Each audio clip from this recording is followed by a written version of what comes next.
যদি আমরা আল্লাহর নিকটবর্তী হইতে চাই তাহলে আমাদেরকে আল্লাহর বান্দা হয়ে যেতে হবে।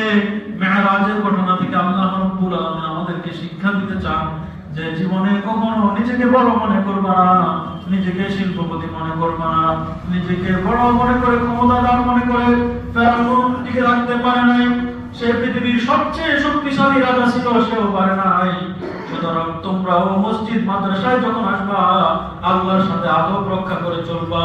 মসজিদে যখন আসবা ওযু করে আসবা, নামাজের শুরুতে বসবা, যখন উলামায়ে কেরামের কাছে যাইবা আদবের সাথে কথা বলবা। খবরদার আল্লাহর নবীর ওয়ারিস ওয়ারিসুল আম্বিয়া উলামায়ে কেরামের সাথে কখনো বেয়াদবি করা যাবে না। বলেন আল্লাহু আকবার। আল্লাহু। তাহলে সবাই মেরাজের ঘটনা থেকে কি শিক্ষা পেলাম? যে আমরা সবাই কার বান্দা? আল্লাহর বান্দা। আমি খোদার কসম করে বলছি, এর চেয়ে শ্রেষ্ঠ সম্মান, এর চেয়ে শ্রেষ্ঠ কোন লকব, এর চেয়ে শ্রেষ্ঠ দামি কোন উপাধি পৃথিবীতে নাই।